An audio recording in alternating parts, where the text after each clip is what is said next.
Detective Archive.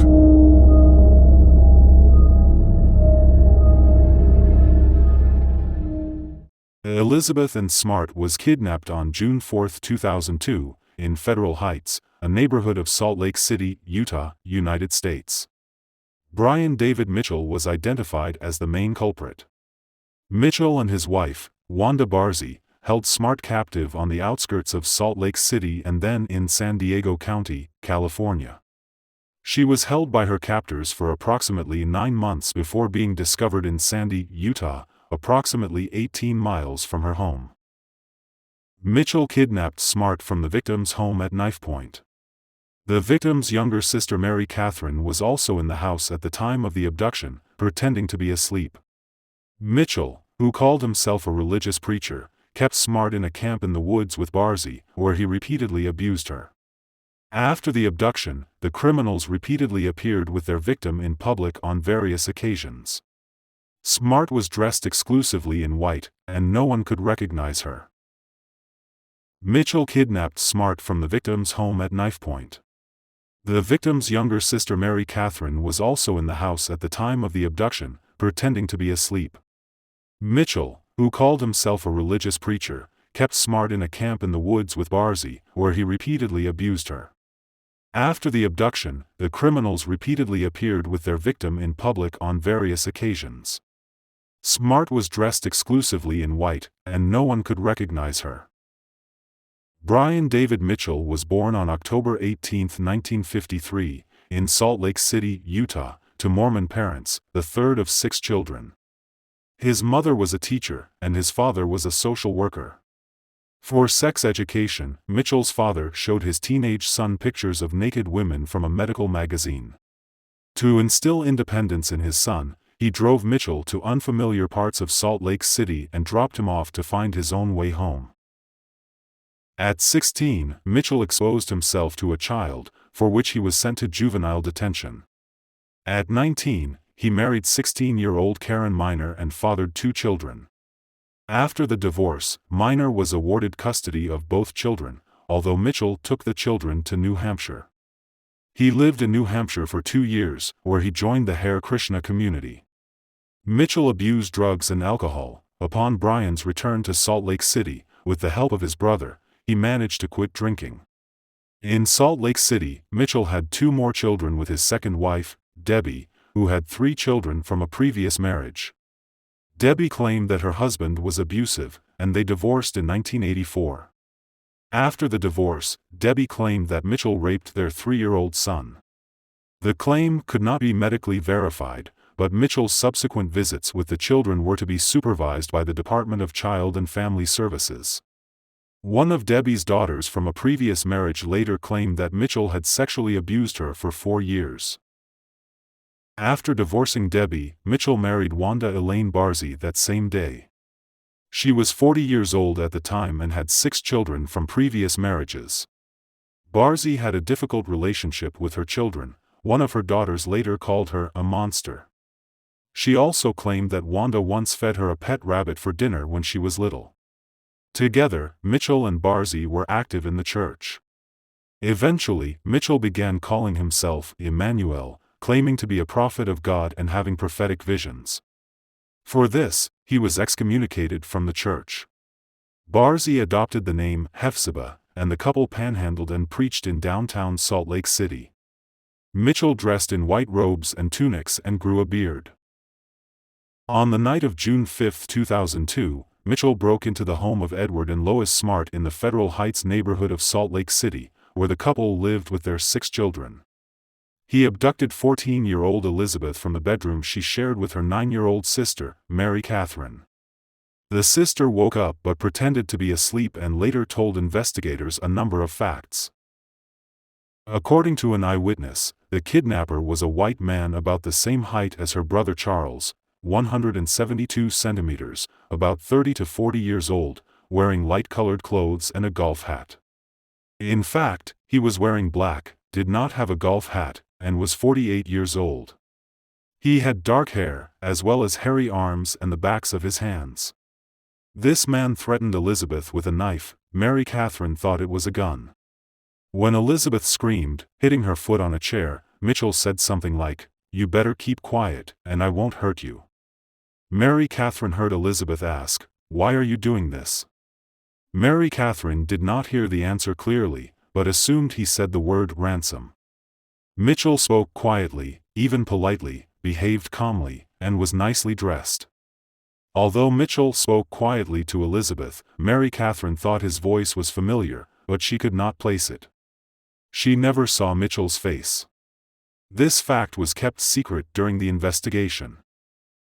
When Mary Catherine thought Elizabeth and her captor had left, she attempted to go to her parents' bedroom, but was nearly spotted by Mitchell and Elizabeth, who were near the victim's brother's bedroom. She crept back to her bed, where she hid for an indeterminate amount of time, possibly more than 2 hours. A little before 4 a.m., Mary Catherine woke her parents and told them what had happened. At first, her parents did not believe her, thinking she had dreamed it all, until they discovered the screen window, cut with a cutter. On June 6, 2002, Edward and Lois Smart appeared on television and appealed to the kidnappers to return their daughter. Laura's Search Center organized a large-scale search, with up to 2,000 volunteers participating daily, dog handlers, and aerial surveys of the area. Mary Catherine's testimony was of little help to the investigation, and little useful evidence, such as fingerprints or DNA, was found at the scene. Bloodhounds were also unable to pick up the scent. Police interviewed hundreds of potential suspects, including a 26-year-old man who was later ruled out. The investigation returned several criminals, not involved in the Smart case, to prison, but Elizabeth was never found. Early in the investigation, Salt Lake City police suspected a man named Richard Ricci. Ricci was a handyman who abused drugs and worked for the Smart family. He had a criminal record and had served time in prison for violating parole. Ricci died of a cerebral hemorrhage in August 2002. The Smart family continued to keep Elizabeth's name in the news, such as providing home videos of her to the media and creating a website about her abduction. After the abduction, Mitchell took Smart into the woods to a camp outside Salt Lake City, where she was met by Wanda Barza. According to Smart's testimony, Barza began washing her feet and ordered her to change out of her pajamas for a robe-like garment. Smart initially refused, but Barza threatened to have Mitchell take off her pajamas by force. Smart put on the robe. Mitchell arrived and performed a supposed wedding ceremony. He then began to rape Smart. Mitchell claimed to be an angel. He also told Smart that he was King David, who would reveal himself in 7 years, be stoned by the mob, lie dead in the streets for 3 days, and then rise up and kill the Antichrist. Smart, he said, was the first of many virgin brides he planned to abduct, each of whom would accompany him into battle with the Antichrist. To prevent Smart from escaping, she was tied to a tree with a metal cable, and could only leave her tent as far as the cable would allow. During her captivity, she was forced to adopt a new name, choosing the name Esther after an Old Testament character. Mitchell also called her Shiriashub. It was later revealed at trial that Mitchell had repeatedly raped Smart, sometimes several times a day, forced her to look at pornographic magazines, and regularly threatened to kill her. He often forced her to drink alcohol and take drugs to make her less resistant, and he starved her and fed her garbage. Smart's abuse was facilitated by the help of Barza, whom Smart later called the meanest woman she had ever met. Smart appeared in public with Mitchell and Barza on numerous occasions, but was difficult to recognize because she wore a headscarf or veil. In August 2002, about 2 months after the abduction, Mitchell decided to leave Salt Lake City with Barza and Smart, possibly moving to Boston or New York City. To scout possible locations, Mitchell and Barza went to the Salt Lake City Public Library with Smart. There, they caught the attention of a library patron due to their unusual clothing styles. They were all wearing long robes with veils that covered most of their faces. The patron decided to call the police after looking closely at Smart's eyes. A police detective arrived at the library and met with Mitchell, Barza, and Smart. Mitchell claimed that Smart was his daughter Augustine Marshall, and that they could not remove their veils and clothing for religious reasons. Neither Barza nor Smart spoke to the detective, and Mitchell said their religion forbade women from speaking in public. Smart later said Barza motioned for her to remain still and held her legs under the table. Smart later recalled the incident. I felt hope walking out the door. I was mad at myself for not saying anything, mad at myself for not taking the chance. So close. I felt terrible that the detective hadn't persisted. He just walked away. In September 2002, Mitchell and Barza, along with Smart, left Salt Lake City and moved to San Diego County, California, where they held Smart in a camp on a dry creek bed in Lakeside. Mitchell and Barza moved Smart to different camps in San Diego County several times, often in the middle of the night.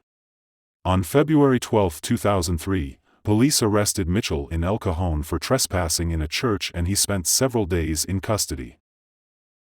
In October 2002, Smart's sister Mary Catherine suddenly realized how she knew Mitchell's voice.